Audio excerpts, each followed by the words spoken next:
ਖਬਰਾਂ ਤੇ ਨਜ਼ਰ ਮਾਰਦੇ ਆ ਕਾਫੀ ਰੌਲਾ ਰੱਪਾ ਪਿਆ ਹੋਇਆ ਆ। ਇੱਕ ਕੋਈ ਨੀਲੀ ਫਿਲਮ ਆਈ ਆ, ਉਸ ਦੀ ਹੁਣ ਜਾਂਚ ਹੋਊਗੀ, ਚੰਡੀਗੜ੍ਹ ਪੁਲਿਸ ਕਰੂਗੀ। ਹਾਂ ਬਿਲਕੁਲ ਜੀ।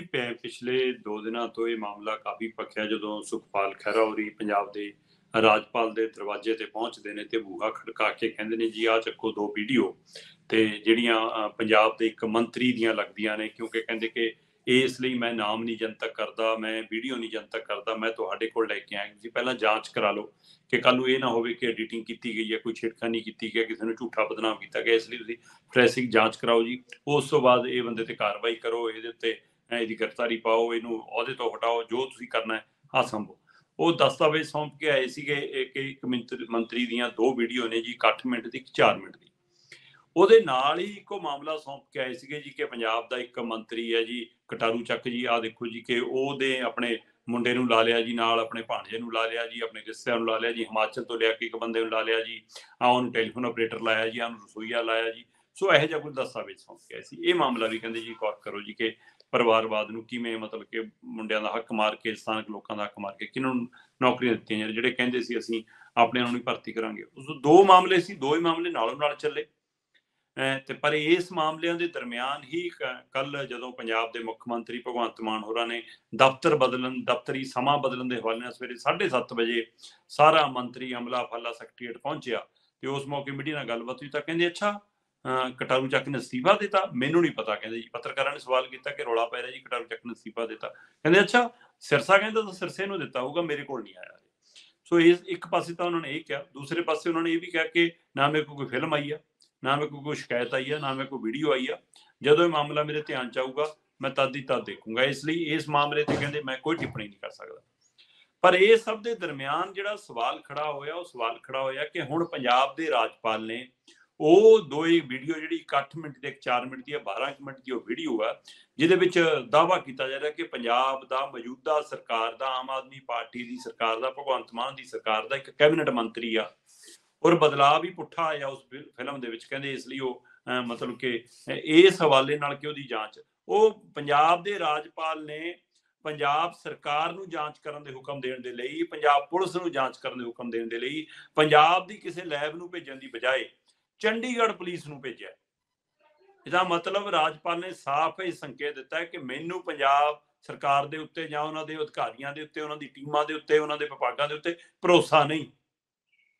ਇਹ ਇੱਕ ਵੱਡਾ ਪਹਿਲੂ ਹੈ, ਕਿਉਂਕਿ ਜਿਹੜਾ ਵੀ ਪੰਜਾਬ ਦਾ ਰਾਜਪਾਲ ਹੈ ਉਹਦੇ ਕੋਲ ਚੰਡੀਗੜ੍ਹ ਦਾ ਵੀ ਵਾਧੂ ਚਾਰਜ ਹੁੰਦਾ, ਉਹ ਚੰਡੀਗੜ੍ਹ ਦਾ ਵੀ ਪ੍ਰਬੰਧਕ ਹੁੰਦਾ। ਸੋ ਚੰਡੀਗੜ੍ਹ ਦੇ ਪ੍ਰਬੰਧਕ ਹੋਣ ਦੇ ਨਾਤੇ ਉਹਨਾਂ ਦੀ ਉੱਥੇ ਵੀ ਉਨੀ ਅਪਰੋਚ ਪਹੁੰਚ ਹੈ। ਇਸ ਲਈ ਪੰਜਾਬ ਦੇ ਰਾਜਪਾਲ ਨੇ ਉਹ ਦੋਨੇ ਵੀਡੀਓ ਕਲਿੱਪ ਚੰਡੀਗੜ੍ਹ ਪੁਲਿਸ ਨੂੰ ਸੌਂਪ ਦਿੱਤੇ ਆ। ਉਹਨਾਂ ਨੂੰ ਕਿਹਾ ਕਿ ਇਹਦੀ ਫੋਰੈਂਸਿਕ ਜਾਂਚ ਕਰਾਓ। ਹੁਣ ਉਹਦੀ ਜਾਂਚ ਹੋਣੀ ਆ। ਉਧਰ ਮਨਜਿੰਦਰ ਸਿਰਸਾ ਇਸ ਮਾਮਲੇ 'ਚ ਨਾਮ ਵੀ ਲਈ ਜਾਂਦੇ ਆ, ਰੌਲਾ ਵੀ ਪਾਈ ਜਾਂਦਾ ਕਿ ਇਸੇ ਦੀ ਹੈ ਜੀ, ਇਹਨੂੰ ਹਟਾਓ ਜੀ, ਇਹ ਬੰਦਾ ਹੈ। ਤੇ ਭਗਵੰਤ ਮਾਨ ਹੋਰੀ ਕਹਿੰਦੇ ਬਿਲਕੁਲ ਝੂਠ ਬੋਲਿਆ ਜਾ ਰਿਹਾ, ਸਾਡੇ ਕੋਲ ਨਾ ਕੋਈ ਵੀਡੀਓ ਆਈ ਹੈ, ਨਾ ਕੋਈ ਸ਼ਿਕਾਇਤ ਆਈ, ਅਸੀਂ ਕਿਸ ਆਧਾਰ ਤੇ ਕਾਰਵਾਈ ਕਰੀਏ। ਪਰ ਦੂਸਰੇ ਪਾਸੇ ਜਿਹੜਾ ਦੂਜਾ ਲਾਲਚੰਦ ਕਟਾਰੂ ਚੱਕ ਹੋਰਾਂ ਦਾ ਰਿਸ਼ਤੇਦਾਰਾਂ ਨੂੰ ਭਰਤੀ ਕਰਨ ਦਾ ਪੀਏ ਲਾਉਣ ਵਾਲਾ ਮਾਮਲਾ, ਉਸ ਮਾਮਲੇ ਦੇ ਉੱਤੇ ਵੀ ਮਤਲਬ ਕਿ ਸਾਫ਼ ਤੌਰ ਤੇ ਕਟਾਰੂ ਚੱਕ ਨੇ ਕਿਹਾ ਕਿ ਮੈਨੂੰ ਬਦਨਾਮ ਕੀਤਾ ਜਾ ਰਿਹਾ ਹੈ, ਜੇਕਰ ਇਹ ਸਾਬਤ ਹੋ ਜਾਵੇ ਮੈਂ ਰਾਜਨੀਤੀ ਛੱਡ ਦੂੰਗਾ। ਖੈਰੇ ਨੂੰ ਤਾਂ ਰੌਲਾ ਪਾਉਣ ਦੀ ਆਦਤ ਹੈ। ਇਸੇ ਤਰ੍ਹਾਂ ਦੂਸਰੇ ਪਾਸੇ ਮਤਲਬ ਕਿ ਇਹ ਵੀ ਦਮ ਭਰਿਆ ਜਾ ਰਿਹਾ ਕਿ ਪੰਜਾਬ ਦੇ ਵਿੱਤ ਮੰਤਰੀ ਹਰਪਾਲ ਚੀਮਾ ਖੁੱਲ ਕੇ ਨਿੱਤਰ ਆਏ ਨੇ ਕਟਾਰੂ ਚੱਕ ਦੇ ਹੱਕ ਦੇ ਵਿੱਚ। ਉਹ ਕਹਿੰਦੇ ਕਿ ਜੇਕਰ ਮਤਲਬ ਅਜਿਹਾ ਕੁਝ ਸਾਬਤ ਹੋ ਜਾਂਦਾ ਤਾਂ ਪਹਿਲਾਂ ਅਸੀਂ ਮਤਲਬ ਕਿ ਬਿਨਾਂ ਜਾਂਚ ਤੋਂ ਕਿਵੇਂ ਕਹਿੰਦੇ, ਜਦੋਂ ਸਾਬਤ ਹੋਗਾ ਜਦ ਦੀ ਜਦ ਦੇਖਾਂਗੇ। ਤੇ ਕਹਿੰਦੇ ਜਿਹੜੇ ਮੰਤਰੀ ਦੀਆਂ ਵੀਡੀਓ ਬਾਰੇ ਕਿਹਾ ਜਾ ਰਿਹਾ ਕਿ ਵੀਡੀਓ ਨੇ ਜੀ ਕਿਸੇ ਮੰਤਰੀ ਦੀਆਂ, ਅੱਜ ਕੱਲ੍ਹ ਕਹਿੰਦੇ ਬਹੁਤ ਕੁਝ ਹੋ ਜਾਂਦਾ, ਝੂਠੀਆਂ ਸੱਚੀਆਂ ਵੀਡੀਓ ਬਣ ਜਾਂਦੀਆਂ।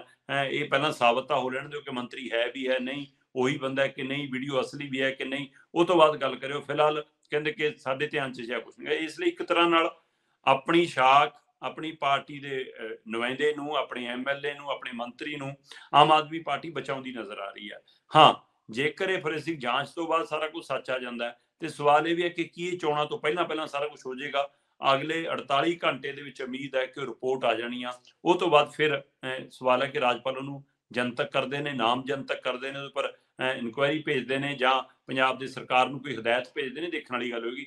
ਪਰ ਇਹ ਸਾਰਾ ਮਸਲਾ ਪਹੁੰਚ ਗਿਆ ਜਲੰਧਰ, ਸਾਰੇ ਮਸਲੇ ਦਾ ਅਸਰ ਪਹੁੰਚ ਗਿਆ ਜਲੰਧਰ ਜਿਮਨੀ ਚੋਣ ਦੇ ਵਿੱਚ ਬਕਾਇਦਾ। ਹੁਣ ਚਾਹੇ ਉਹ ਦਲਜੀਤ ਚੀਮਾ ਹੈ, ਚਾਹੇ ਉਹ ਰਾਜਾ ਵੜਿੰਗ ਹੈ, ਚਾਹੇ ਉਹ ਸੁਖਪਾਲ ਖਹਿਰਾ ਹੈ, ਚਾਹੇ ਉਹ ਪ੍ਰਤਾਪ ਬਾਜਵਾ ਹੈ, ਜਿੰਨੀਆਂ ਵੀ ਵਿਰੋਧੀ ਧਿਰਾਂ ਨੇ ਆਮ ਆਦਮੀ ਪਾਰਟੀ ਦੇ ਸਾਹਮਣੇ ਲੜਨ ਵਾਲੀਆਂ ਧਿਰਾਂ, ਉਹ ਇਸ ਨੂੰ ਮੁੱਦਾ ਬਣਾ ਰਹੀਆਂ ਕਿ ਦੇਖੋ ਜੀ ਇੱਕ ਮੰਤਰੀ ਇਹਨਾਂ ਦਾ ਰਿਸ਼ਤੇਦਾਰ ਭਰਤੀ ਕਰੀ ਜਾਂਦਾ, ਆ 6ਵੇਂ 7ਵੇਂ ਮੰਤਰੀ ਦਾ ਨਾਮ ਵਿਵਾਦਾਂ 'ਚ ਆ ਗਿਆ ਜੀ, ਕਦੇ ਕਮਿਸ਼ਨ ਲੈਂਦੇ ਨੇ, ਕਦੇ ਰਿਸ਼ਵਤ ਲੈਂਦੇ ਨੇ, ਕਦੇ ਆਪਣੀ ਤੋਂ ਅੱਧੀ ਉਮਰ ਵਾਲਿਆਂ ਨਾਲ ਵਿਆਹ ਕਰਾਉਂਦੇ ਨੇ ਜੀ। ਆਹ ਲਓ ਜੀ ਹੁਣ ਇੱਕ ਕਦੇ ਐਮਐਲਏ ਫਸ ਗਿਆ ਇਹਨਾਂ ਦਾ ਪੀਏ ਸਣੇ ਰਿਸ਼ਵਤ ਲੈਂਦਾ, ਆ ਹੁਣ ਇੱਕ ਨਵਾਂ ਮੰਤਰੀ ਆ ਗਿਆ ਜੀ। ਸੋ ਕਦੇ ਗੱਦਾ ਵਿਵਾਦ, ਕਦੇ ਕੋਈ ਵਿਵਾਦ, ਉਹ ਇਸ ਲਈ ਇੰਨੇ ਪਹਿਲੂ ਨੇ ਕਿ ਉਹਨਾਂ ਨੂੰ ਗਣਾਉਣ ਲਈ ਮੌਕਾ ਮਿਲ ਗਿਆ। ਸੋ ਇਹ ਹੁਣ ਸਵਾਲ ਹੋਏਗਾ ਕਿ ਕੀ ਕੋਈ ਇਹ ਨਾ ਜਨਤਕ ਹੋ ਜਾਣਾ ਉਹ ਤੋਂ ਪਹਿਲਾਂ, ਕੀ ਉਹ ਵੀਡੀਓ ਦੇ ਹਵਾਲੇ ਨਾਲ ਮੰਤਰੀ ਦੀ ਛੁੱਟੀ ਹੋ ਜਾਣੀ ਹੈ।